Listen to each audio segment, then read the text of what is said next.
35절 말씀에 새벽 아직도 밝기 전에 예수께서 일어나 나가 한적한 곳으로 가사 거기서 기도하시더라 말씀합니다. 예수님은 새벽 일찍 일어나셨고 뭘 하셨습니까? 한적한 곳으로 나가 기도하셨습니다. 예수님의 삶의 핵심은 기도라고 말할 수 있습니다. 여러분, 우리가 새벽에 일찍이 일어나서 뭘 하는데 그 사람이 뭘 하는가 보면 그 사람이 그것을 가장 중요하게 여기고 자기 삶의 핵심으로 삼는다는 걸 볼 수가 있죠. 아침에 일찍 일어나서 운동을 한다. 그러면 그 사람에게는 자기 건강이 굉장히 가장 중요한 그런 어떤 핵심과 같은 것으로 볼 수 있습니다. 아침에 일찍 일어났는데 아침부터 열심히 돈을 벌려고 한다. 그 사람은 자기의 삶의 핵심을 돈 버는 데 두는 거죠. 어떤 사람은 아침 일찍 일어나서 공부한다. 물론 필요에 따라서 그럴 수도 있지만 그 사람은 자기 삶의 핵심을 그런 배우고 공부하는 데 두는 거죠. 여러분, 우리는 아침에 일찍 일어나서 뭐합니까? 이 새벽에도 기도하기 위해서 나왔습니다. 이 기도라는 것은 하나님과의 교제, 하나님과의 만남이죠. 우리의 삶의 핵심에 하나님과의 만남, 하나님과의 교제, 이것을 가장 중요하게 두고 있는 것입니다. 그것은 주님과 닮은 것이라고 하겠습니다. 다윗도 광야의 생활을 하면서 그는 그 힘든 광야 여정 속에서 비파야 수구마 깰지어다 내가 새벽을 깨우리로다 그러면서 새벽을 깨우는 기도의 삶을 살았던 것을 봅니다. 주님이 삶의 핵심으로 기도를 삼았던 것처럼 우리도 어떤 상황 속에서도 광야 같은 세상이라 할지라도 먼저 하나님 앞에 엎드려 기도하는 새벽 시간, 한적한 곳, 즉 기도의 골방에서 하나님과의 만나는 기도의 시간을 우리 가장 소중한 거로 여겨서 항상 이것을 핵심으로 둘 수 있는 삶이 되어야겠습니다. 여러분, 이 기도라고 하는 것은 마치 마중물과 같다고도 얘기하는 사람이 있습니다. 이 마중물이라는 것을 알지 않습니까? 펌프가 있습니다. 옆에 조그마한 물 한 바가지가 있거든요. 이 물 한 바가지는 절대로 마셔서는 안 되는 것입니다. 이거 마셔버리면 펌프를 쓰지 못하게 됩니다. 그래서 아무리 물이 없어도 요 물은 건들지 않는, 마치 기근의 때에도 뭐 먹을 것이 없다 해도 종자 씨앗은 반드시 남겨두는, 왜? 그걸 가지고 뿌려야 농사를 지을 수 있으니까. 그런 것처럼 마중물이라는 것은 펌프질을 하기 위해서 놔두는 물이기 때문에 누구도 건들면 안 되죠. 그래서 이 물을 가지고, 한 바가지 물을 가지고 펌프에 부어서, 그래서 그 펌프질을 하면 어떻게 됩니까? 거기서 깊은 데서 물을 끌어올리게 되는 것입니다. 기도라는 것은 바로 이러한 마중물과 같다고 하겠습니다. 우리가 이 기도의 삶, 아침에 이러한 우리가 일어나서 기도하고 하는 것이 사실 많이 수고가 될 수 있지 않습니까? 요즘같이 너무나 날씨가 덥고 아마 밤중에 뭐 저도 그렇습니다만은 그냥 막 잠결 깨고 잠 못 이루기도 하고 그런 분들 많이 있을 것입니다. 그럼에도 또 새벽을 깨워서 나와서 이제 우리가 이렇게 기도하는 것은 바로 이것이 오늘 하루의 영적인 생수를 길어 올리는 마중물과도 같은 시간, 그것이 바로 기도이기 때문에 그런 거죠. 그래서 이 기도라고 하는 마중물을 부어서 우리가 열심히 펌프질을 하게 될 때 오늘도 우리가 살아갈 수 있는 힘을 얻는 것이고 하나님의 그 영적인 생수를 공급받게 되는 거죠. 그런 점에 있어서 기도는 마중물과 같다라고도 생각이 됩니다. 우리 주님은 모든 사역의 기초, 모든 사역을 감당할 수 있는 원동력, 하늘의 능력을 공급받는 것이 바로 하나님과의 만남, 또 하나님과 교제하는 기도에 있었음을 알기 때문에 가장 먼저 기도하고 가장 중요하게 기도에 힘썼던 것을 볼 수 있습니다. 아무리 많은 사람들이 찾아와도 한적한 곳으로 가서 기도하시는 주님. 그래서 이 기도를 통해서 전도의 사역을 감당하고 치유의 사역을 감당하고 하나님의 모든 사역을 감당한 것을 볼 수가 있습니다. 자, 이렇게 주님께서 기도하시는데 시몬과 그와 함께한 자들은 어떻게 합니까? 예수님의 뒤를 따라가면서 말하는데 37절 모든 사람이 주를 찾나이다. 하여튼 시몬과 그 제자들은 예수님 주변으로 사람들이 몰려오는 것 여기에만 관심이 있죠. 야, 얼마나 많은 사람들이 주님을 찾고 있는가, 얼마나 인기가 지금 높아지고 있는가, 얼마나 주님의 이름이 이렇게 알려지고 있는가, 이런 쪽에 관심이 많은 걸 볼 수가 있죠. 근데 주님께서 이렇게 말씀을 해주셨습니다. 38절 말씀에 우리가 다른 가까운 마을들로 가자. 여기 온 사람들을 물론 만나는 것도 중요하지만 그것보다 다른 가까운 마을들로 가자. 왜냐하면 거기서 우리가 전도해야 되기 때문에 내가 이를 위하여 왔노라. 여러분, 여기서 말하는 이 전도, 제가 어제 우리 화요 중보기도회 때 그 말씀을 드렸습니다. 이 근처에 있는 어느 교회는 다른 교회의 교인을 빼앗아오는 그걸 전도라고 그렇게 말하는 아주 너무나 참 요즘 정말 좀 심하게 말해서 악명 높은 교회가 있습니다. 그 왜 그런가 봤더니 다른 교회 교인을 빼앗아오면 전도라는 거예요. 여러분, 그게 무슨 전도입니까? 전도는 한 생명을 구원하는 것이죠. 여러분, 다른 교회 잘 다니고 있고 그 교회 사랑을 받고 있는 그런 성도를 빼앗아 와서 그냥 막 여러 가지 가문이설로 막 잘해주고, 나중에 그래서 보니까 그 교회는 보니까 헌금하라고, 건물을 지었는데 빚이 몇십억이 돼서 헌금하라고, 완전히 성도를 이용하는 거죠. 전도는 데리고 와서 헌금하라고 하는 거 아닙니다. 이용하는 거 아닙니다. 영혼을 사랑하고 그 영혼을 어떻게든지 하나님 나라 백성으로 삼기 위한 뜨거운 사랑과 열정을 가지고 하는 것이죠. 여러분, 이 사회적으로 사이코패스, 소시오패스라는 말이 있죠. 그게 뭡니까? 다른 사람의 고통을 가하면서 자기는 그 고통을 전혀 못 느끼는 것입니다. 오히려 희열을 느끼는 것이죠. 여러분, 신천지라든지 이단들은요, 영적 사이코패스, 영적 소시오패스라고 보시면 됩니다. 다른 교회를 잘 다니고 있는 이단들의 모든 특징들은 다 교회 다니는 사람을 타겟으로 삼아서 사냥감으로 삼습니다. 추수꾼이라고 말을 하죠. 그래서 빼앗아 와가지고 그 교회의 고통, 그 교회의 성도들의 아픔에 대해서는 전혀 아랑곳하지 않습니다. 오히려 자기들은 희희낙낙거립니다. 여러분, 이것이 바로 영적인 그런 사이코패스와 다를 바가 없는 거 아니겠습니까? 이단들이 그런데 일부 교회들은 그런 수법을 가지고 그런 식으로 하는 거예요. 참, 그러니까 왜 그런가 보면 전도가 잘 안 된다. 전도가 잘 안 되면 어떻게 해야 되냐? 다른 교회 교인이라도 데려오라 이거죠. 그러니까 여러분, 정말 우리가 교회를 이렇게 다니면서도 참 목회자가 어떤 가치관과 어떤 품격을 가지고 어떤 바른 이런 자세를 가지고 하느냐는 걸 잘 볼 필요가 있습니다. 제가 그 말을 드리려는 건 아닌데, 주님께서 우리가 전도하러 가자, 우리가 내가 이를 위하여서 왔노라 라고 말씀하는데, 정말 전도라는 것은 너무나 귀한 것입니다. 그러나 이것을 잘못되게 해버리면 그러면 이 전도라는 가치관을 완전히 훼손시켜버리는 것이기 때문에, 그래서 저는 우리 성도님도 말하지만 다른 교회 다니는 걸 뺏어 절대 그러면 안 된다는 것이죠. 그래서 안 되는 거죠. 교회 다니다가 그냥 쉬고 있다든지, 또는 신앙이 방황을 하고 있다든지, 또는 전혀 예수님에 대해서 들어보질 않았다든지, 이러한 사람들을 인도해서 그에게 복음을 전해주고 그로 하여금 하나님 나라를 살아갈 수 있도록 하는 거죠. 전도라고 하는 것은 다른 게 아닙니다. 하나님의 나라를 세워나가는 것입니다.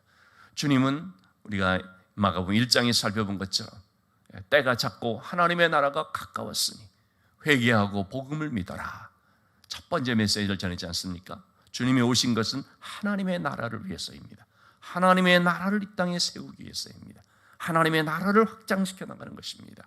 전도라는 것은 오직 성령이 내게 임하시면 너희가 권능을 받고 예루살렘과 온 유대와 사마리아와 땅끝까지 이르러 내 증인이 되리라. 하나님의 나라가 확장되어지는 것입니다. 이것이 선교요, 또 이것이 하나님 우리에게 주신 지상 명령이라고 할 수 있습니다. 그것은 한 영혼을 복음 전도함으로써 시작됩니다. 지난 주일에도 말씀드렸지만 그 집안, 아무도 믿지 않는 집안에 누군가 처음 예수 믿게 됐습니다. 첫 열매가 됐습니다. 그로부터 집안에 한 사람씩 예수 믿으면서 다 하나님의 백성이 되고 하나님의 나라가 확장이 되어지는 그런 일들이 얼마나 많이 있습니까? 이렇게 우리는 오늘 이 하루를 살아가면서도 우리의 삶의 궁극적인 목적은 바로 하나님의 나라를 세워나가는 것이고 하나님의 나라를 확장해가는 것이다 하는 것을 기억해야 되겠습니다. 어제 우리 본 말씀처럼 주님께서 가장 먼저 하신 것이 뭐였습니까? 제자를 부르는 것이었습니다. 나를 따라오너라. 내가 너희로 사람들을 취하는, 사람들을 얻는 어부가 되게 하리라 얘기를 했습니다. 그 사람들을 얻는다는 것이 뭡니까? 전도의 열매를 맺는 것이고 하나님의 나라를 확장해 나가는 것입니다. 제가 어떤 책을 어제 좀 보는데 나는 왜 예수를 닮아가는가? 이승장 목사님이라고 저의 대학생 때 신앙의 멘토이십니다. 한국 대학생 선교회 한국 학원 복음화 협의회 대표 되시는 분입니다. 그분이 영국에서 이제 오랫동안 공부하고 사역을 하면서 있었는데 아들이 그렇게 이제 어릴 때 말하는 것이죠. 왜 우리 집은 이렇게 가난합니까? 왜 아빠는 남들보다도 공부도 많이 하고 실력도 있고 그런데 왜 그렇게 많이 벌지를 못합니까? 거기에 대해서 가정 예배를 드리며 그렇게 얘기했다는 것입니다. 아빠는 돈 버는 사람이 아니고 사람 버는 사람이다. 그렇게 얘기했다는 거죠. 이게 참 공감이 되었습니다. 여러분 정말 우리는 돈 버는 사람이 아니고요, 사람 버는 사람이 돼야 됩니다. 돈 버는 데는 재주가 좀 없어도 사람 버는 데는 재주가 있어야 되겠습니다. 하나님께서 우리에게 주신 사명도 사람을 취하는 어부 아닙니까? 사람 버는 자가 돼야 됩니다. 그것은 그냥 무조건 숫자 늘리라는 뜻이 절대로 아닙니다. 한 영혼을 귀하게 여겨서 한 생명을 살리는 자가 되는 것이죠. 한 생명이 예수 그리스도를 만나서 변화되고 하나님의 나라의 백성, 하나님의 나라를 살아가는 삶을 갖게 하는 것, 이것처럼 귀한 것이 어디 있습니까? 한 생명을 살리는 것은 천하를 살리는 것과 같은 것이라고 할 수 있는 거 아니겠습니까? 이와 같은 방향과 목표를 향하여서 우리가 나가야 되죠. 그래서 우리의 궁극적인 꼬린 지점은 어디냐? 바로 이 하나님의 나라인 것입니다. 오늘 말씀에 한 나병 환자가 예수님께로 나옵니다. 참 이 나병 환자도 주님을 만나서 새 생명을 얻고 새 인생을 살면서 정말 하나님의 나라가 그에게 임한 거 아니겠습니까? 나병 환자라면 요즘으로 말하면 비대면해야 되는 사람입니다. 접촉해서는 안 되는 사람입니다.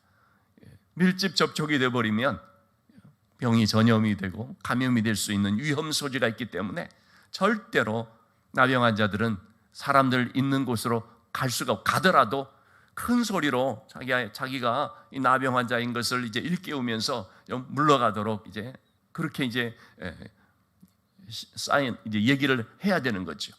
그런데 이 나병 환자가 겁도 없이 말이죠. 예수님이 이렇게 사람들하고 있는 그곳으로 그냥 그 한복판으로 들어온 거죠. 와서 40절 말씀 나오는 것처럼 꿇어 엎드려 간구하여 이르되 원하시면 저를 깨끗게 하실 수 있나이다. 여러분 이 말씀 요 한 구절 속에 굉장히 중요한 믿음의 두 요소를 우리가 발견할 수 있습니다. 첫째는 주님의 능력을 믿는 믿음입니다. 능력에 대한 믿음, 무엇이든지 할 수 있습니다. 전능하신 그 능력을 믿는, 예수님은 전능하신 분임을 믿는 것이죠. 두 번째 요소는 뭡니까? 주권을 믿는 것입니다. 무엇이든지 할 수 있습니다. 그런데 원하시면, 원하지 않으면 안 해도 되는 거죠. 전적으로 맡긴다는 것이죠. 다니엘의 세 친구 사드락과 메삭 아베드노고가 풀무불 속으로 들어가는데 뭐라고 했습니까? 왕이여, 우리가 섬기는 하나님은 우리를 이 불 속에서 건져내 주실 것을 믿습니다. 하나님의 능력을, 전능하심을 믿습니다. 그러나 그리 아니하실지라도 우리는 왕의 신상에 절할 수 없습니다. 그리 아니하실지라가 뭡니까? 하나님의 주권에 맡긴다는 것입니다. 우리에게 바로 이러한 믿음이 같이 있어요. 이것이 균형 잡힌 믿음입니다. 하나님은 뭐든지 할 수 있습니다. 그러니까 내가 원하는 대로 해주세요, 이게 아니라는 거죠. 여러분, 그게 또 통하지도 않고요. 하나님은 정말 뭐든지 할 수 있습니다. 전능하신 분이십니다. 그러나 그것이 하나님의 뜻하는 가운데서 되는 것입니다. 하나님의 뜻이 있을 때 우리는 이렇게 생각을 합니다. 내가 돈 많이 벌고 내가 부자가 되는 것이 나한테 유익하고 이로운 거야 라고 생각을 합니다. 내가 건강해야 나한테 유익이고 이로운 거야 라고 생각하지 않습니까? 그러나 하나님 보실 때는 그렇지 않을 수가 있습니다.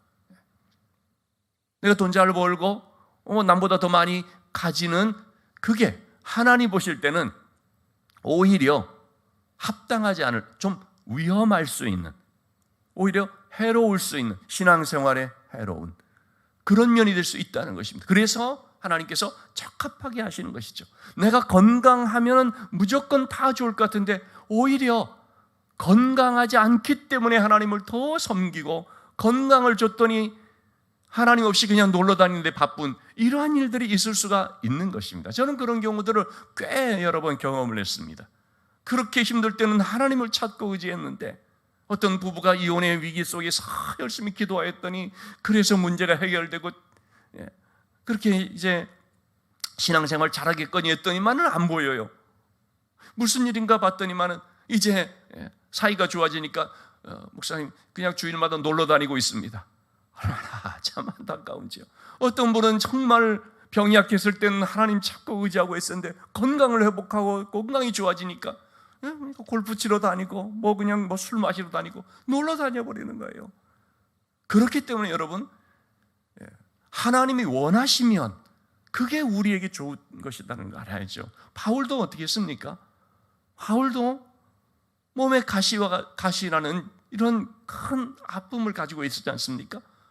그래서 하나님 앞에 기도하죠. 하나님 이것을 빼주세요. 근데 하나님의 뜻은 뭡니까? 갖고 있어라. 건강한 것보다 건강이 좀 부실한 그게 너에게 유익이라는 것입니다. 왜요? 그걸 통해서 더 하나님을 의지하고 겸손하고 자고하지 않게 되고, 여러분, 저 같은 목회자가 어떤 큰 교회들을 담당한다고 합시다. 크다고 그럼 좋습니까? 제가 아는 사람은 큰 교회로 갔는데요, 감당을 못해가지고 자기가 쫓겨나고 문제가 생기고 그런 경우들도 봤습니다. 그래서 우리가 생각할 때에 인간적으로 뭐든지 크고 많이 갖고 환경이 좋고 그러면은 나에게 복이 되고 유익이 될 것 같이 생각하는데 그렇지 않을 수 있다는 거죠. 그래서 항상 우리는 내가 낫기를 원하지만 그러나 주님이 원하시면 깨끗게 하실 수 있나이다. 이게 주권이라는 것입니다. 하나님의 주권에 맡긴다는 것입니다. 그래서 내 뜻대로가 아니라 하나님의 뜻대로, 하나님께서 원하시면 들어주세요. 하나님께서 원하시면 그것이 나에게 복이 될 줄 믿습니다. 이것이 바로 하나님의 능력과 하나님의 주권을 믿는 신앙인데, 이 나병 환자는 바로 그런 믿음을 가졌습니다. 그래서 주님께서 내가 원하노니 깨끗함을 받으라. 그리고 나서 주님이 엄히 경고를 하나 했습니다. 44절 말씀에 이르시되 삼가 아무에게도 아무 말도 하지 말고 가서 너희 몸을 제사장에게 보이고 내가 깨끗하게 됐으니 모세가 명한 것을 드려 그들에게 입증하라. 가서 제사장을 만나라고 했습니다. 먼저 그에게 자신의 깨끗하게 된 것을 알고, 그리고 어떻게 해요? 하나님께 감사하라. 그렇게 말한 것이죠. 그런데 삼가 아무에게도 아무 말도 하지 말고, 그것은 주님께서 뜻이 있기 때문에 하는 말입니다. 그런데 이 사람이 어떻게 했습니까? 45절. 그러나 그 사람이 나가서 이를 많이 전파하여 널리 퍼지게 하니, 그러므로 예수께서 하시는 드러나게 동네에 들어가지 못하시고. 여러분, 예수님께서 왜 다른 사람한테 얘기하지 말라고 했을까요? 예수님은 물론 병자도 많이 고치시고 또 치료자로서 오신 분이기도 하지만 예수님의 궁극적인 목적은 뭐라고 했습니까? 하나님의 나라, 전도하는 것이었거든요.